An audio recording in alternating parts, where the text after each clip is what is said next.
Thank you.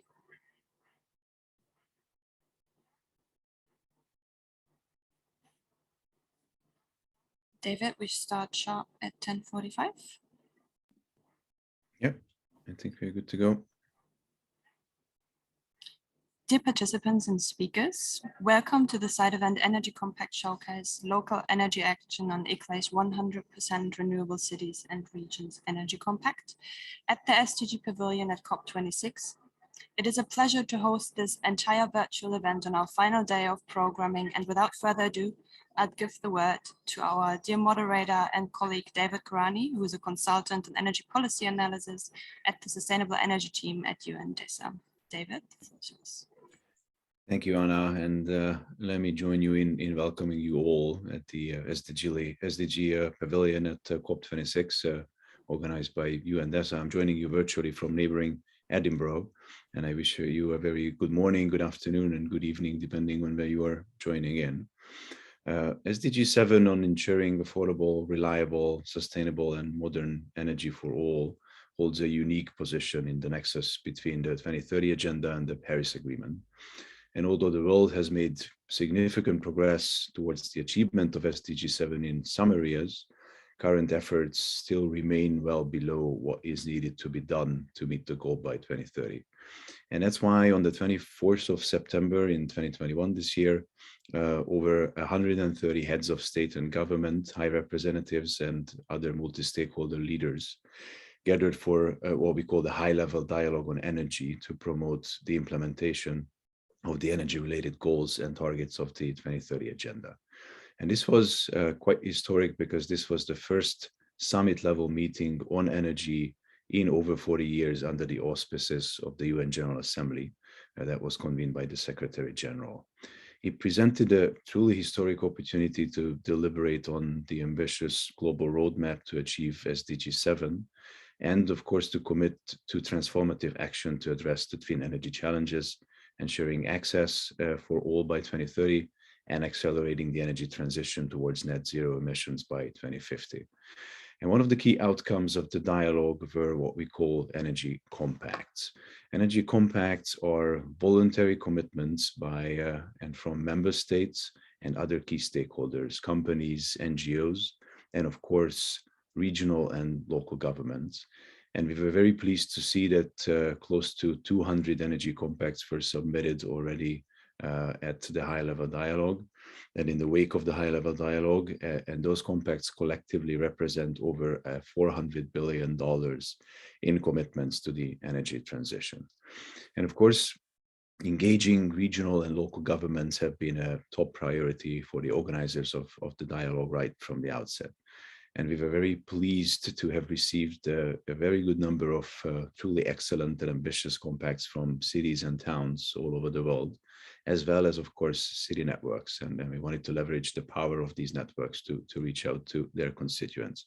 So in that context, we had a special privilege to work together with the ICLEI on the truly ambitious 100% renewable cities and regions energy compact, which today's session will showcase and discuss. So without further ado, I want to give the floor to Mr. Rohit Sen, who is the head of Climate and Energy Action at ICLEI World Secretariat in Bonn, Germany, joining us from Bonn, after which we are going to have a brief, powerful conversation with three excellent panelists, which I will introduce afterwards. So Rohit, the floor is yours. Thank you for joining. Thank you very much, David, and good day to everyone. If you can, yeah, thank you. So before I dig in into the energy compact from ICLEI, I would want to set the scene with my first three slides. So can we move to the first one? The first thing that I want to set is the definition for renewable energy, what we understand as 100% renewable energy. And this definition we are endorsing from IRENA, Coalition for Action, which says that all resources, renewable energy resources, including bioenergy, geothermal, hydropower, ocean, solar, and wind. Please note, no gas, no nuclear included in this, needs to be used to meet all end-use energy in all sectors and subsectors in a certain location region, which needs to meet 24 hours per day, every day of the year. And further, this can be used to generate within the region or imported from outside the region, meeting power, heating, cooling, and transport. One can use electric grids, hydrogen, heated water, and also storage facilities, but this needs to be also addressed through renewable energy sources. The second slide I want to address is showcasing that 100% renewable energy is somehow a cornerstone to all the other targets or ambitious goals like the SDGs, like the NDCs, like net zero emissions, climate neutrality, and race to zero and green recovery packages. All these things, you cannot deny that renewable energy plays a key role in this. Apart from this, renewable energy has been used to decarbonize the energy sector, create climate resilience, improve access to clean and modern energy, at the same time, improve energy security and independence. Therefore, to achieve net zero emissions, SDG 7, and all the other goals, 100% renewable energy is the cornerstone. In my third slide, I want to set the scene for local and regional governments, that they are driving this energy transition from the front. They have the unique position authorities through which they can create local targets, address local renewable energy and energy efficiency codes in their own operations, as well as within their authority, city or community-wide. They can also support other actors, including national governments and other stakeholders involved in this energy transition. And they are further driven by many drivers, some of which is the clean energy and resilience that is created, enhanced climate action at local level and national level. That would create green and local jobs, reduce air pollution, and create a economy at the local level. Now, for my next slide, I want to then dive into the 100% renewable cities and regions energy compact that ICLEI has submitted, which is open to all local and regional governments. The ultimate commitment in this is that this local and regional government voluntary commits to achieve 100% renewable energy use territory-wide at the latest by 2050, with certain interim targets which help them guide this transition. Moreover, we advise and support these local governments to be more ambitious to achieve these targets even ahead of 2050. And all this progress will be then monitored through the reporting in the CDP ICLEI Unified Reporting System. Next slide, please. Just to unpack a bit on the main target and the interim targets. As I mentioned, the main target is to achieve 100% renewables at the latest by 2050. The first interim target that we have is that the share of renewable energy in the total energy consumption needs to be at least 30% territory-wide at the latest by 2030. Cities and local governments can, of course, have even more and be more ambitious, and that is what we advise them to be. The second interim target is that all local and regional government operations need to be 100% renewable energy at the latest by 2030. Third interim target is achieve SDG 7 by 2030, and fourth being that at least one climate change mitigation action is being implemented annually 2022 onwards. And you can see how the next decade being the UN Decade of Action, most of those interim targets are being advised and suggested that the local governments commit to them voluntarily in these next 8 years to achieve those interim targets, so that they are very much on the way to achieve 100% renewables at the latest by 2050. Next slide, please. Now, why should the local governments commit to ICLEI's Energy Compact? Because this opens the door to opportunities for peer exchange with other leading cities from global north and global south. You have access to training and knowledge products for technical and non-technical staff for the local government and city government staff. Access to project preparation facilities with technical and financial assistance through ICLEI's Transformative Action Program tab. And most important, UN Energy's and SC for All's assistance in assessing resources through other energy compacts, including financing, promotion, and knowledge exchange. Furthermore, guidance on climate neutrality with ICLEI's climate neutrality framework, opportunities to showcase your progress and work at international levels like COP and so on, planning roadmaps and implementation mechanisms, support and advise on that, integration into the national level climate and energy action plans and net zero targets, policy recommendations, and multi-level and collaborative governance for 100% renewables. Next slide, please. Here, I just wanted to share the high-level messages that have been shared by the political representatives of the local and regional governments that we work with for achieving 100% renewables. And the key thing to note in these videos is how beneficial and has helped them achieve or go more ambitious for other targets, from net zero emissions to energy access to just an equitable transition. Can we play the videos, please? Hello, my name is Siti Rohmi Jalila, the Deputy Governor of West Nusa Tenggara, Indonesia. The energy sector, which consists of electricity generations and transportation sectors, are the second highest greenhouse gas emitters in West Nusa Tenggara. In accordance of our vision of developing eco-based tourism, West Nusa Tenggara aims to reach NTB net zero emission by 2050. This commitment is reflected in the roadmap of 100% renewable energy by 2050, in which we are assisted by ICLEI to make it. The roadmap is intended to guide the provincial government during the energy transition and to contribute to other climate goals such as NGCs, SDGs, and climate neutrality, contributing positively to increase the share of renewable energy in all sectors, in addition to other efforts that have been made, such as developing mini or micro hydro projects and photovoltaics for electricity generation, introducing electric vehicles to reduce the use of fossil fuel, as well as biogas to reduce waste, and in the same time providing clean energy for community in rural areas. Thank you. My name is Joseph Oganga, Chief Officer, Department of Energy and Industrialization, the County Government of Kisumu in Kenya. In Kisumu, we are working with ICLEI 100% renewable energy, and the vision for Kisumu is to achieve universal access to renewable energy for sustainable development in Kisumu County by the year 2050.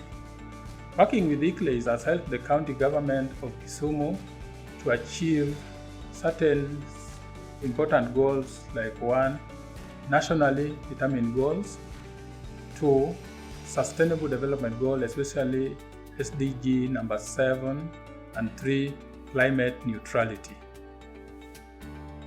By working with ICLEI, we have achieved a lot as a county. 1, the ICLEI project has helped the county government to fulfill its mandate as provided by the Energy Act number 2019, particularly in preparation of county energy plan, which is a core mandate of the county government as provided for in the Act. Planificar Avellaneda al 2050 nos permite consolidarnos como una ciudad modelo, a través del desarrollo innovador y sostenible. Lograr el 100% de nuestro consumo energético a través de energía renovable también nos permitirá diversificar la producción, generar empleo genuino en un esquema de economía circular. Esta visión fue construida a través de talleres de trabajo con la participación de empresas, de instituciones, de ONG y validados por la sociedad civil. Allí también se establecieron los principios y los valores necesarios para poder alcanzar los objetivos. El proyecto 100% energía renovable, financiado a través de la iniciativa ICI del gobierno alemán y llevado a cabo por ICLEI, es fundamental para generar esa hoja de ruta necesaria para construir la matriz energética que, en definitiva, nos va a llevar a alcanzar los objetivos y construir esa ciudad modelo que todos soñamos. En este sentido, los gobiernos locales son actores fundamentales para poder instrumentar las medidas de adaptación y de mitigación necesarias para alcanzar con los objetivos y las metas nacionales e internacionales. En esta COP26 hay que generar sí o sí un mayor compromiso colectivo que nos permita llegar a esos objetivos de reducción de gases de efecto invernadero. La emergencia climática no puede esperar más. Este proyecto 100% renovable nos está indicando que llegar al 100% de consumo energético a través de renovables es posible. Debemos explorar las oportunidades que cada territorio tiene, elaborar los proyectos que sean financiables y aprovechar integralmente los recursos disponibles para lograrlo.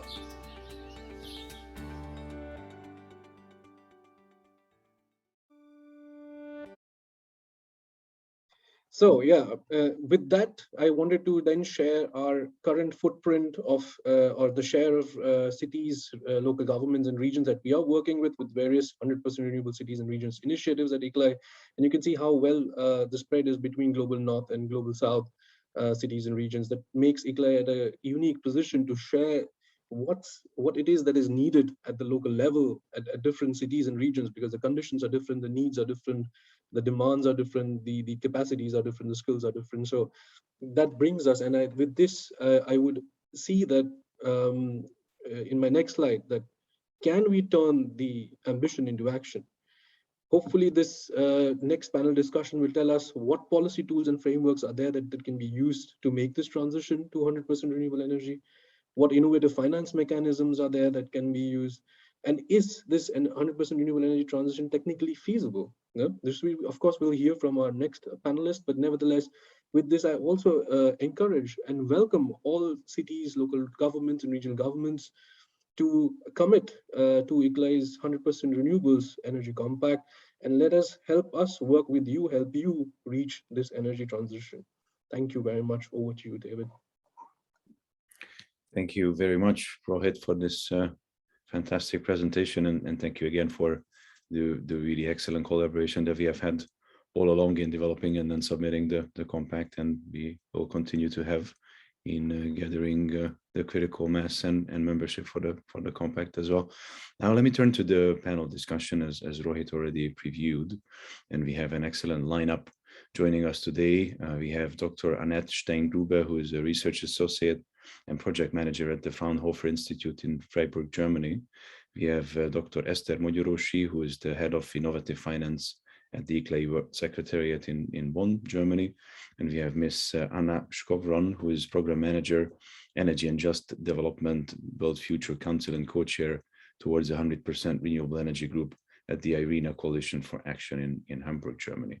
So let me first turn to Dr. Steingrube and ask you about your research and specifically insights that have emerged in your research about the feasibility of a transition to 100% renewable energy in the local and regional government settings, and ask you specifically from your experience on in the research for 100% renewable energy modeling for various local and regional governments, what major challenges emerged in terms of data, technology, models and scenarios. So Dr. Steingrube, the floor is yours. Yeah, thank you for the introduction and thank you for the question. The main challenge is, of course, everyone will know, has ever worked in any projects where also modeling is involved. Data is always a problem to gather the right data about the demand structure, and of course also about different renewable energy potential. So when it comes to demand data, usually electricity consumption is no problem. We have data there because there are transformer stations. We can just get data from energy providers, but especially when it comes to transport data, often only nationwide data is available, but no regional data. And the same holds true also for the heating sector, where it's really complicated, but because we have decentralized supply and often no data is available about heating consumption, either in households, but also in the commercial or industrial sector. For cooking sector, it's a little bit better because there are many initiatives about clean the usage of clean cook stoves in the future to increase that share, and because of that, many research has been done in that regard, and so data has been a little bit better. And this was also true, like in the 100% renewables project, where we worked with the 3 regions where we just saw the videos. So we had problems with data for heating sector, and especially also for transport sector, but it was much better for electricity and cooking.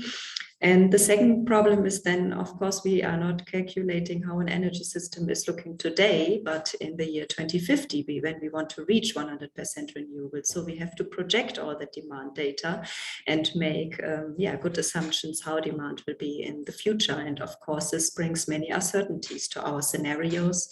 And we have to calculate lots of sensitivity analysis to see what is the influence of different demands, like will demand increase in the future, will it decrease, what is the role of energy efficiency, and so there are of course always many uncertainties when it comes to the scenario calculations. Thank you, Dr. Steingrube. Truly insightful remarks. Let me now turn to Dr. Mogyorósy and ask you first about financing mechanisms and what are some of the financing mechanisms that, in your view, show the most promise for local governments looking to transition to 100% renewable energy? Yes, thank you so much, and very happy to be here today to be invited to this panel discussion. So regarding the financing mechanism, I mean, what we see that there is no magic tool, but the good news is that what we see that usually the renewable energy projects are financially more viable and attract more financing than the other type of projects we work together with. And this experience is based what we gained through the Transformative Actions program. I will tell you a bit more about you later, and Rohit also already mentioned TEP in his presentation. I will tell you later what we do there, but just very briefly, the TEP is the project pipeline and the project preparation facility. And at the moment, we have approximately 70 projects in our pipeline. So that's how we gain a lot of on-ground experience with local government working on projects, energy projects, but also other sectors and all the challenges they face to access finance. Renewable energy projects have always represented a huge part of our pipeline, which is also very much aligned with the global trends, which now I took this reference from the CCFLA, the Cities Climate Finance Alliance latest report on the state of cities finance, which was just issued this June this year. So there they also calculate that approximately 1/2 of the total urban climate finance flowed in 2017 and 18 was invested in energy projects. So regarding the financing instruments, what we see when we connect with our TEP applicants, there is a huge demand, a huge interest engaging the private sector to have private investments. And then when we see what the reality is, this is not exactly like this. Usually what we see that still most of the projects are then financed through their public owned budget, the local government budget, and also national transfers and the government supporting this project. So there is still mostly the public financing, the own financing, which is invested in renewable energy projects, and the private sector is mostly represented by the households when there are investments like households investing in their own solar rooftop, for example, or buying electric vehicles. So there is still a lot to do, but we have some nice examples. For example, tax incentives work quite well when it comes to renewable energy projects. Here we also have a very nice case study. We can put the link in the chat in Palmas in Brazil, where they have a solar program and works very well. It's all based on tax incentives. It started in 2016, started very, very slow, but then really speeded up and scaled up. So yeah, I encourage you to have a look at that one. Thank you so much. Handing it over back to you, David. Thank you very much. Let me now turn to Ms. Skowron and ask you about policies that can act as multipliers for renewable energy transition, and then how can action and ambition at the local and regional level be harnessed for the achievement of national and international climate goals? Yes, so thank you very much for the kind invitation and the question. So let me start with the first part. Direct and indirect electrification through renewables is pretty much the fastest way to decarbonize our energy system, right? So we need to electrify end users such as transport, cooling, heating, etc. And by doing so, actually sector coupling is becoming a strategic tool to decarbonize said end users and at the same time increase energy system reliability and flexibility based on very high shares of renewables towards 100% renewable energies actually. And to advance sector coupling, we need enabling policy frameworks which take realistic forecasts about electrification. So here we are coming back to the data and the data needs, but also energy needs into account, but also flexibility options. And such policies should prioritize self-consumption of residential and industrial consumers where possible, by making locally sourced renewables more attractive. Like, for instance, tax incentives were already mentioned, but also feed-in tariffs or incentives to start community energy projects for instance, through simplified bureaucratic processes or one-stop shops, like you actually have here in Scotland. And such an energy transition in people's hand will not only contribute to local economic development and COVID recovery, but at the local level, but also contribute in the end to achieving national mitigation goals, right? To give one example, it is comparatively easy and actually currently incentivized in Germany to build charging stations at the home or on your home basically for e-vehicles. And this could be coupled with solar rooftop PV, first satisfying your own energy household demand, but then also surplus energy could fuel your transport needs. And along the same lines, we also need to really strongly prioritize energy efficiency enhancements, because basically there won't be 100% renewables without significant improvements in energy efficiency. And given the typically quite high energy demand in countries of the global north, especially these countries should up their game in this regard. And the last point I want to touch upon is actually green hydrogen. So in some cases, locally produced and justly produced hydrogen and its derivatives, as well as synfuels, might be more efficient than, for instance, building long-distance transmission lines or large-scale battery storages. And in these cases where the direct use of renewables through electrification is not possible, and also similar to some of the hard-to-abate sectors, green hydrogen could play a role, given that it is locally produced and also ideally locally used, of course. And through doing that, green hydrogen can be galvanized to mitigate emissions in hard-to-decarbonize sectors such as cement.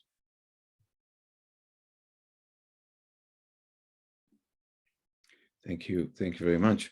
So let me go back to Dr. Steingrube and perhaps also ask this question from Rohit, if I may. So when it comes to city policy, what we see is that the purviews of different cities are vastly different, and in terms of what is the level of authority and to what extent they have authority over various different policies that they will need in order to be able to transition to 100% renewable energy, or vastly different from city to city. So how do you engage with cities and then help them collaborate on partnership with their national government or regional government as it is appropriate, in order to bridge that gap very often that comes from the lack of authority on the city level? And then perhaps asking this from Rohit and Dr. Steingrube to also highlight on whether you have come across innovative solutions to that problem in your research. Yeah, thank you, David. I mean, the way we have been working with the local governments and regional governments with our work in 100% renewables, we always work with all levels of governments. We make project implementation teams, national advisory groups at different levels, so that there is interaction between the two, and they are both aware of what we are doing at the local level, as well as what is the need and demand at the national level. And we create these engagements to create multi-level governance, so that the roadmap or the strategy plan that you would develop is not redundant. It is something that is taken into the local climate energy action plan. At the same time, it is something that is then considered at the national level as well, because the national level mitigation plans, NDCs, would come up at bottom up as well. So that's the reason why when these multi-level governance, collaborative governance happens at various, let's say, workshops, if I may, we come across what is the process, what is the way we are working, where are we having the bottlenecks, what are the challenges we are facing. Annette mentioned, for example, data. When we were struggling to gather data and data on the ground, we were then knocking on various doors on various ministries at the local level, at the national level. Who has this particular data? Where can I get the breakdown of this, etc., and so on. Because a lot of times it happens that various projects are being implemented, and these data and this results or outcomes are then stored in various silos or pockets of various stakeholders. Nevertheless, this needs to be then made available, and that's the reason we had to then bring everybody on board and have an agreement that then this work that we would have as an outcome would be further utilized by other ministries or levels of governments. So therefore, it is very important that a multi-level collaborative governance is involved, and then certain policies which are either existing, needs to be improved, can be improved, or that suggestion can be made. Whoever is in the authority to change it is then informed and involved. And at the same time, if certain new policies are needed, so that the local government, the regional government is either given the power to implement it, or is being given that opportunity, or the door is open for them by the other level of government, say national government, to introduce a new policy, and then they can have this energy transition. Because if you see it from another lens, it is something that is needed. I mean, the national government cannot reach the commitments and the targets, say net zero emissions, if they commit, without having the local and the regions having the energy transition, and neither can the local and regional governments work on their own. So you definitely need to empower them, but at the same time, you need to work together. Yeah, thank you. Thank you, Rohit. Dr. Steingrube?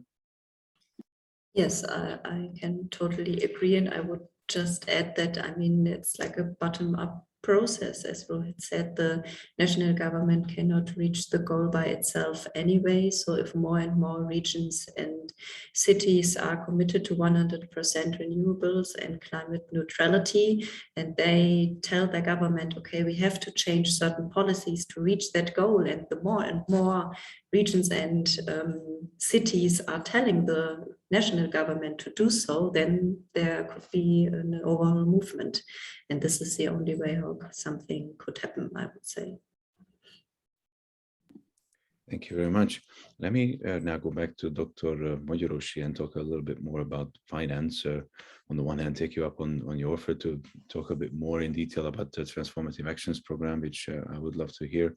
And on the other hand, if I can ask you about assistance and financial support coming to cities, for example, within the European Union, from the European Union, to help the energy transition, and that's been an issue, and that's been very much being discussed in Brussels in the last year or so within the framework of the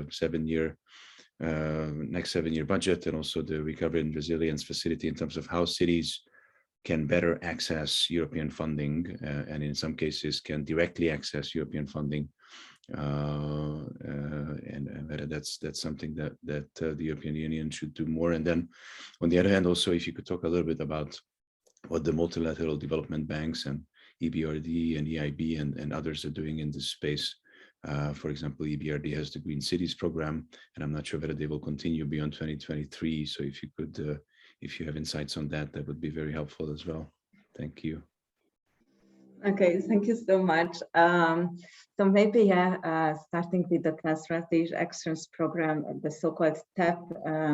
So this is an ICLEI-led initiative, and it was launched in 2015. And since then, we have annual calls to mobilize projects for the pipeline. The TEP is open globally, but somehow In the past 3-4 years, most of the projects we receive come from the Global South, which is fine because they are anyway the more, in need and needing our help to develop bankable projects and also to access finance. But still, the tap is open globally, and the recent annual call is open. As I see it correctly, my colleague already posted the link in the chat box, so it's open till end of November. So what we do, we collect projects from all over the world, not only renewable energy, but also waste and water and transport, whatever infrastructure sector you can imagine. And after screening these projects, those that show high transformative impact potential can become part of our project pipeline. What differentiates a bit from other project preparation facilities, I believe, is that we, so-called using the SDG slogan, we leave no one behind, meaning that once someone submitted a TAP application, gets detailed feedback and suggestions for improvement of the project. So then also everybody in the TAP community is always informed about calls, opportunities, knowledge products, invited to peer exchange, to webinars, to practical workshops.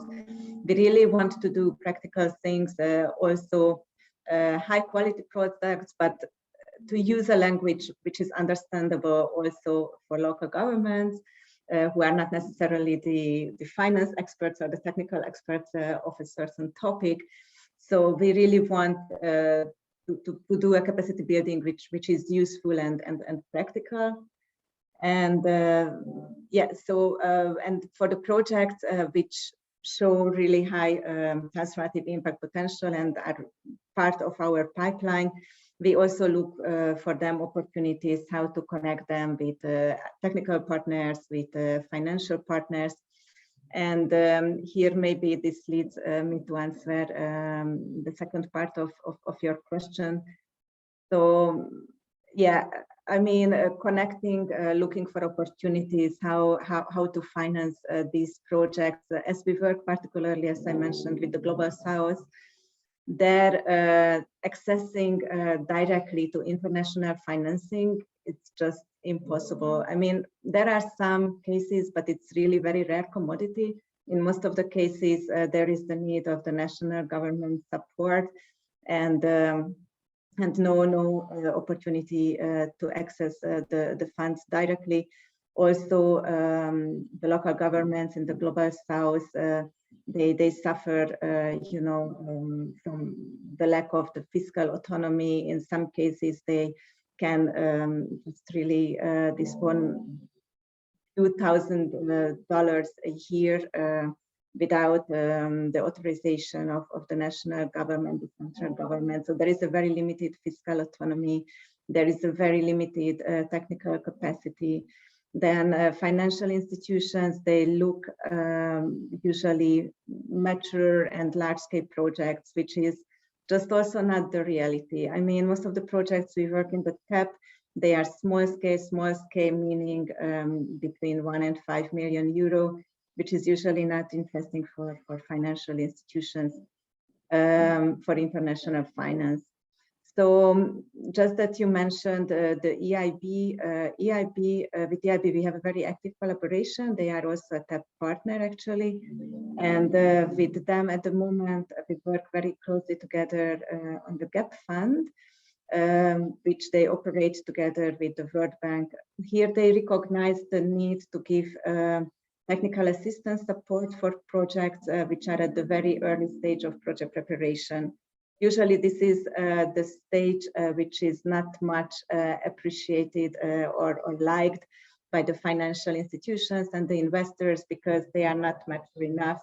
They usually start to get interested when a project has at least feasibility studies and other proper technical studies. But this costs a lot of time and money, and usually, particularly in the Global South for local government, it's very difficult to produce those. So the GAP fund, and this is also an opportunity open.